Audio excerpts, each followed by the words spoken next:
असम के मुख्यमंत्री हेमंत बिस्वा शर्मा ने कहा कि मदरसा शब्द अब विलुप्त होना चाहिए और स्कूलों में सभी के लिए सामान्य शिक्षा पर जोर दिया जाए।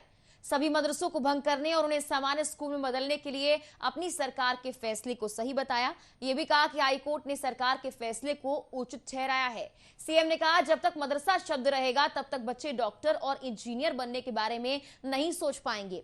अगर आप बच्चों से कहेंगे कि मदरसों में पढ़ने से वो डॉक्टर या इंजीनियर नहीं बनेंगे तो वो खुद मदरसों में जाने से इनकार कर देंगे। मुख्यमंत्री ने कहा कि अपने बच्चों को कुरान पढ़ाएं, लेकिन घर पर जितनी देर तक हो उतनी देर तक पढ़ाएं, लेकिन घर पर बच्चों को उनके मानव अधिकारों का उल्लंघन करते हुए मदरसों में भर्ती करवाया जाता है। बच्चों को साइंस मैथ पढ़ाएं। स्कूलों में सामान्य शिक्षा होनी चाहिए। धार्मिक ग्रंथों को घर पर ही पढ़ाया जा सकता है।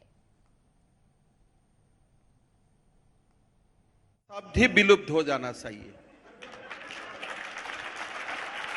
जब तक ये मद्रासा दिमाग में घूमते रहेगा तब तक बच्चा को भी डॉक्टर इंजीनियर नहीं बन सकता है। अगर बच्चा को आप स्कूल में जाने का समय आप पूछ लेता है कि बेटा तुम मद्रासा जा रहा है, तुम जुनाब बनेगा, इस रास्ते से तुम डॉक्टर नहीं बनेगा, तो कोई बच्चा मद्रासा नहीं जाएगा। मद्रासा में तो दाखिल किया जाता है वायलेटिंग ह्यूमन राइट्स, किसलिए वो रास्ता बंद हो जाता है।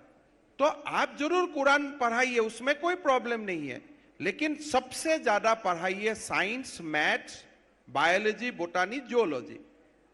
तो इसीलिए मद्रसा सब विलुप्त हो जाना चाहिए, नॉर्मल एजुकेशन होना चाहिए। और घर में आप खूब आपका धर्म पुथी पढ़ाइए, पूरा 2 to 3 घंटा धर्म पुथी पढ़ाइए, लेकिन स्कूल में ऐसा ही शिक्षा दीजिए जो शिक्षा से आपका बेटा डॉक्टर और इंजीनियर बन सकता है, प्रोफेसर बन सकता है, साइंटिस्ट बन सकता है।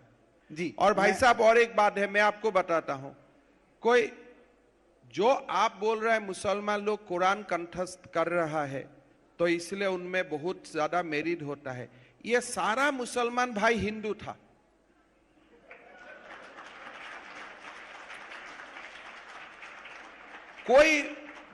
कोई एज ए मुसलमान ये धरती में नहीं आया, भारत का धरती में सब हिंदू ही था। तो आई विल गिव क्रेडिट, अगर कोई